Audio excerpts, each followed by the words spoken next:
नमस्कार दोस्तों, स्वागत है आपका आज के मुख्य समाचारों की वीडियो में। जी हां दोस्तों, आपको यहां पर देखने को मिलेंगी सुबह से लेकर शाम तक की तमाम बड़ी खबरें, मुख्य समाचार, ब्रेकिंग न्यूज अपडेट्स के रूप में। तो दोस्तों, आप सभी लोगों से रिक्वेस्ट है इस वीडियो को ज़्यादा से ज़्यादा लाइक और शेयर करें।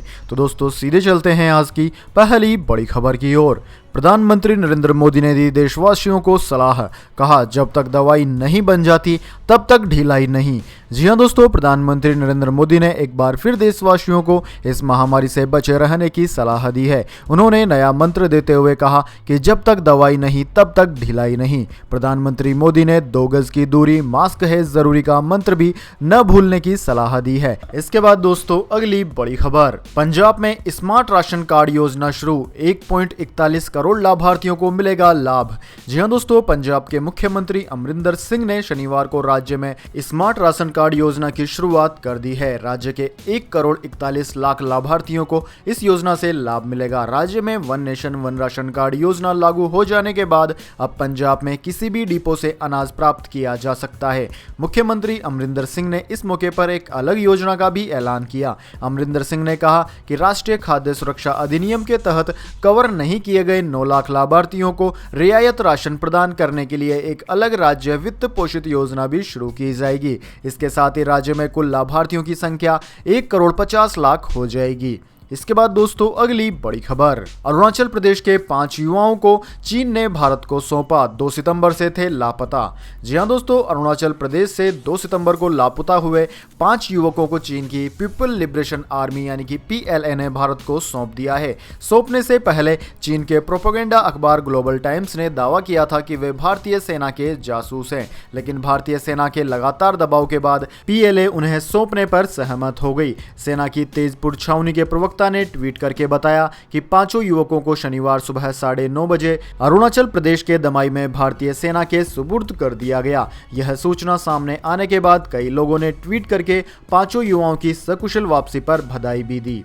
इसके बाद दोस्तों, अगली बड़ी खबर। एक और खुलासा, रिया चक्रवर्ती की ड्रग स्टोरी में सारा अली खान के अलावा 4 बड़े नाम भी। जी हां दोस्तों, रिया चक्रवर्ती की ड्रग स्टोरी में सारा अली खान के अलावा 4 और नाम है, जिनका नाम रिया ने ड्रग कनेक्शन से खुद जोड़ा है। रिया ने इन 4 लोगों के नाम भी NCB को बताए हैं। सूत्रों के मुताबिक NCB इन 5 लोगों पर जल्द कार्यवाही करने की तैयारी में है। इन 5 नामों में सबसे बड़ा नाम सारा अली खान का है। उसके बाद में रकुल प्रीत सिंह, सिमोन खंबाटा, रोहिणी अय्यर और मुकेश छाबड़ा भी शामिल हैं। इन सब पर अब NCB कार्यवाही करेगी। इसके बाद दोस्तों, अगली बड़ी खबर। प्रियंका गांधी को मिली बड़ी जिम्मेदारी, पार्टी ने बनाया यूपी कांग्रेस का महासचिव।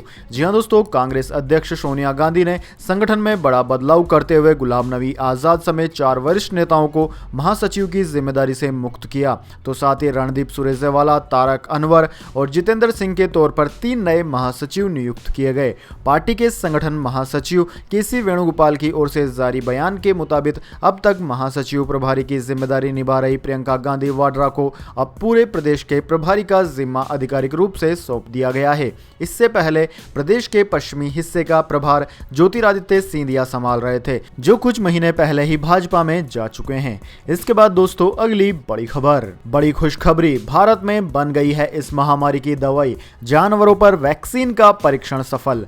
जी हां दोस्तों, भारतीय कंपनी भारत बायोटेक इस महामारी वैक्सीन की टेस्टिंग करने में जुटी हुई है। कंपनी ने हाल ही में कुछ वैक्सीन का कुछ जानवरों पर परीक्षण किया, जिसके नतीजे सकारात्मक आए हैं। जी हां दोस्तों, भारत बायोटेक की इस महामारी वैक्सीन कोवैक्सीन की टेस्टिंग कुछ बंदरों पर की गई, जिसके अच्छे रिजल्ट से आशा की एक नई किरण जगी है। कंपनी ने 20 बंदरों को 4 अलग अलग समूहों में बांटा। हर समूह में 5 बंदर थे जिन्हें इस महामारी का टीका लगाया गया।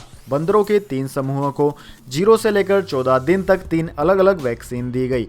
विशेषज्ञों द्वारा दी गई वैक्सीन के 7 दिन बाद बंदरों के नाक, गले, फेफड़ों और फेफड़ों के पास की जगह में वायरस दूर होता गया। बंदरों के एक समूह को प्लेसिबो दिया गया, जबकि बाकी के 3 समूहों को 3 अलग अलग तरह की वैक्सीन पहले और 14 दिनों के भीतर दी गई। दूसरी डोज देने के बाद सभी बंदरों को SARS-CoV-2 से एक्सपोज कराया गया। यानी कि दोस्तों, भारत में भारत बायोटेक ने बनाई हुई वैक्सीन का सफल परीक्षण जानवरों पर कर लिया है। अब सिर्फ इंसानों पर इसके परीक्षण की बारी है। इसके बाद दोस्तों अगली बड़ी खबर, राहुल गांधी का सरकार पर तंज, कहा जीडीपी में गिरावट, रोजाना इस महामारी के सबसे ज्यादा केस, लेकिन फिर भी सरकार के लिए सब चंगासी। जी हां दोस्तों, कांग्रेस के पूर्व अध्यक्ष राहुल गांधी ने इस महामारी से निपटने की तैयारी को लेकर एक बार फिर मोदी सरकार पर बड़ा हमला बोला है। राहुल गांधी ने इस महामारी के बढ़ते मामलों, अर्थव्यवस्था में तेजी से गिरावट और रोजगार के मुद्दे पर केंद्र सरकार को घेरा है। कांग्रेस नेता ने कहा कि मोदी सरकार की इस महामारी के खिलाफ सुनियोजित लड़ाई ने भारत को रसातल में धकेल दिया है। राहुल गांधी ने शनिवार को अपने ट्वीट में लिखा कि इस महामारी के खिलाफ मोदी सरकार की सुनियोजित लड़ाई ने भारत को रसातल में पहुंचा दिया। जीडीपी में ऐतिहासिक 24% की गिरावट आई, 12 करोड़ नौकरियां चली गई, 15.5 लाख करोड़ रुपए का अतिरिक्त फंसा कर्ज, दुनिया भर में इस महामारी के सबसे ज्यादा मामले और मौतें, लेकिन भारत सरकार और मीडिया के लिए सब चंगासी। इसके बाद दोस्तों अगली बड़ी खबर, सुशांत सिंह राजपूत मामला, ड्रग्स पेडलर के ठिकानों पर एनसीबी की रेड, मुंबई गोवा से 7 लोग गिरफ्तार। जी हां दोस्तों, सुशांत सिंह राजपूत की मौत के मामले में ड्रग एंगल की जांच कर रहे नारकोटिक कंट्रोल ब्यूरो यानी कि एनसीबी की टीम ने शनिवार को मुंबई और गोवा में ताबड़तोड़ छापेमारी की। केजान की निशानदेही पर गिरफ्तार अनुज केशवानी से पूछताछ में हुए खुलासे के आधार पर की गई छापेमारी की कार्यवाही में एनसीबी को बड़ी सफलता हाथ लगी है। एनसीबी की टीम ने मुंबई और गोवा में ड्रग पेडलरों के कई ठिकानों पर एक साथ छापेमारी कर भारी मात्रा में ड्रग बरामद किए हैं। साथ ही 7 ड्रग पेडलरों को एनसीबी ने गिरफ्तार भी कर लिया है। बताया जा रहा है कि गिरफ्तार किए गए ड्रग पेडलरों में करमजीत उर्फ केजे भी शामिल है। करमजीत की गिनती मुंबई के बड़े ड्रग पेडलरों में होती है। इसके बाद दोस्तों अब जान लेते हैं पूरी दुनिया और भारत में क्या है इस महामारी की स्थिति। तो दोस्तों सबसे पहले बात की जाए भारत की, तो भारत में इस महामारी के मामले अब 47 लाख को पार कर गए हैं, जो कि पूरी दुनिया में दूसरे नंबर पर है। भारत इसी रफ्तार से चलता रहा तो कुछ ही दिनों में यह पहले नंबर पर भी पहुंच जाएगा। फिलहाल पहले नंबर पर अमेरिका है। भारत में कुल मौतों का आंकड़ा 77 या फिर यूं कहें कि 78,000 को पार कर गया है। वहीं भारत में सबसे ज्यादा प्रभावित राज्य महाराष्ट्र है, जहां पर 10 लाख से भी कहीं ज्यादा संक्रमित मरीज सामने आ चुके हैं, जिनमें से 28,000 से ज्यादा लोगों की जान भी चली गई है। दूसरा नंबर आंध्र प्रदेश का है, जहां पर लगभग 5.5 लाख से ज्यादा संक्रमित हैं। इसके बाद में दोस्तों तमिलनाडु, कर्नाटक, उत्तर प्रदेश, दिल्ली, वेस्ट बंगाल, बिहार, तेलंगाना, ओडिशा, असम, गुजरात, केरला और राजस्थान का नाम आता है। इन तमाम राज्यों में 1 लाख से ज्यादा संक्रमित मामले अब तक सामने आ चुके हैं। अब दोस्तों इसके बाद में बात करें पूरी दुनिया की, लेकिन उससे पहले मेरी आपसे एक छोटी सी रिक्वेस्ट है। अगर दोस्तों आपको हमारी न्यूज़ अभी तक पसंद आई है तो इसे एक छोटा सा लाइक ज़रूर दे दें, और अगर आपको पसंद नहीं आई है तो बेशक आप डिसलाइक भी कर सकते हैं, लेकिन दोस्तों लाइक और डिसलाइक करके अपना वोट ज़रूर दीजिए, क्योंकि दोस्तों यही हमारी मेहनत का फल होता है और इसी से हमें पता चलता है कि आपको हमारी वीडियो पसंद आई है या नहीं। तो दोस्तों बात की जाए पूरी दुनिया की, तो पूरी दुनिया में इस वक्त तक इस महामारी के आंकड़े 2 करोड़ 85 लाख को पार कर गए हैं। जी हाँ दोस्तों, पूरी दुनिया में इस महामारी के संक्रमितों का आंकड़ा 2 करोड़ 85 लाख को पार कर गया है, जबकि मौतों का आंकड़ा 9 लाख को पार कर चुका है। जल्दी यह 10 लाख को भी पार कर जाएगा। दुनिया में सबसे ज्यादा प्रभावित देश अमेरिका है, जहां पर 64,65,000 से ज्यादा संक्रमित है। दूसरा नंबर भारत का है, जहां पर 47 लाख के करीबन संक्रमित है, जबकि इसके बाद में ब्राजील का नंबर आता है, जहां पर 42 लाख से ज्यादा संक्रमित है। इन तीनों देशों के बाद में Russia, Peru, Colombia, Mexico, South Africa, Spain, Argentina, Chile आदि देशों का नाम आता है। इसके बाद दोस्तों अगली बड़ी खबर, अब सड़क पर चलना होगा ज्यादा सुरक्षित, अक्टूबर से लागू हो सकते हैं नए नियम। जी हां दोस्तों, ट्रांसपोर्ट व्हीकल को लेकर मोदी सरकार लगातार कदम उठा रही है। सड़क दुर्घटनाएं और इससे होने वाली मौतों को लेकर सरकार कितनी संवेदनशील है ये तो आपने देखा ही है। मोटर वाहन संशोधन कानून लागू होने की बात हो या फिर दुर्घटना संभावित क्षेत्रों यानी कि ब्लैक स्पॉट की पहचान पर तकनीकी खामी दूर करना हो, सरकार ने कई कारगर कदम उठाए हैं। लेकिन दोस्तों केंद्र सरकार ने कुछ निश्चित क्षेत्रों का चयन किया है जहां अंतर्राष्ट्रीय मानक लागू होंगे, जिनमें टायर प्रेशर मॉनिटरिंग सिस्टम शामिल है। इसको अक्टूबर 2020 से लागू किया जा रहा है। अभी हाल ही में सड़क परिवहन और राजमार्ग मंत्रालय ने वाहनों के डायमेंशन और वाहनों के कलपुर्जों के निर्माण से संबंधित मानकों को लेकर नोटिफिकेशन जारी किया है। इसी तरह दुपहिया वाहनों में साइड स्टैंड और फुट रेस्ट को लेकर भी नोटिफिकेशन जारी किया गया है। सरकार इन तमाम नोटिफिकेशनों को जल्द लागू करने जा रही है। इसके बाद दोस्तों अगली बड़ी खबर, 18 तारीख से शुरू होगी फ्लिपकार्ट की बिग सेविंग डेज सेल। ₹1 में प्री बुक कर सकेंगे प्रोडक्ट्स। जी हां दोस्तों, Flipkart big saving days cell की शुरुआत 18 सितंबर से होगी और ये सेल 20 सितंबर तक जारी रहेगी। इस दौरान ई कॉमर्स प्लेटफॉर्म द्वारा कई इलेक्ट्रॉनिक आइटम्स जैसे कि मोबाइल फोन्स, टैबलेट्स, टीवी और एक्सेसरीज पर डिस्काउंट और आकर्षक ऑफर्स दिए जाएंगे। साथ ही फ्लिपकार्ट द्वारा ग्राहकों को महज ₹1 में उस प्रोडक्ट को प्री बुक करने का ऑप्शन भी दिया जाएगा जिसे वे खरीदना चाहते हैं। ये प्री बुकिंग ऑफर 15 सितंबर से लेकर 17 सितंबर तक वैलिड रहेगा। इसके बाद दोस्तों अगली बड़ी खबर, मौसम समाचार, वेदर अलर्ट। अगले 3 दिनों तक इन राज्यों में होंगी भारी बारिश। इंडियन मेट्रोलॉजी डिपार्टमेंट ने जारी कर दिया अलर्ट। जी हां दोस्तों, IMD के अनुसार मौसम ने एक बार फिर अपना असर दिखाना शुरू कर दिया है। कई राज्यों में बारिश ने जहां मौसम सुहाना बना दिया, वहीं तेज गर्मी से भी लोगों को राहत मिली है। मौसम विभाग यानी कि इंडियन मेट्रोलॉजी डिपार्टमेंट के मुताबिक शनिवार से अगले 1 हफ्ते तक मध्य भारत के राज्यों में मानसून सक्रिय रहेगा। मध्य भारत के महाराष्ट्र के मराठवाड़ा, मध्य महाराष्ट्र, कोंकण, गोवा, मध्य प्रदेश, गुजरात और पूर्वी राजस्थान तक मानसून सक्रिय रहेगा। भारतीय मौसम विज्ञान विभाग यानी कि इंडियन मेट्रोलॉजी डिपार्टमेंट ने पूर्वानुमान जताया है कि अगले 3-4 दिनों के दौरान उप हिमालय, पश्चिम बंगाल, सिक्किम और पूर्वोत्तर भारत के कई इलाकों में भारी बारिश होने की संभावना है। 12 सितंबर से ओडिशा, तटीय आंध्र प्रदेश और यमन, तेलंगाना, महाराष्ट्र और गुजरात में वर्षा की तीव्रता में वृद्धि की संभावना है। इन क्षेत्रों में अगले 3 से 4 दिनों के दौरान भारी बारिश में गिरावट की भी संभावना है।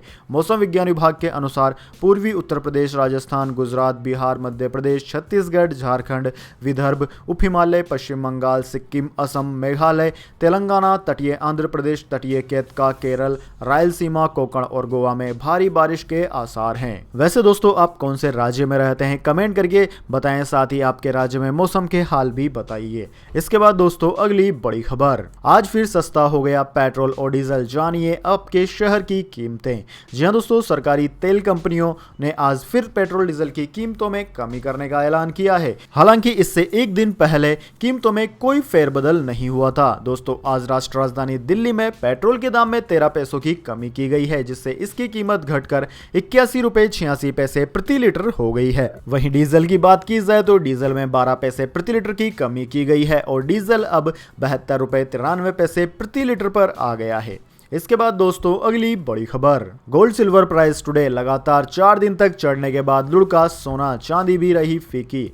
जी हां दोस्तों, लगातार 4 दिन चढ़ने के बाद सोने और चांदी की कीमतों में गिरावट हुई है। HDFC सिक्योरिटीज के अनुसार राष्ट्रीय राजधानी दिल्ली में सोने की कीमत ₹191 घटकर ₹52,452 प्रति 10 ग्राम हो गई।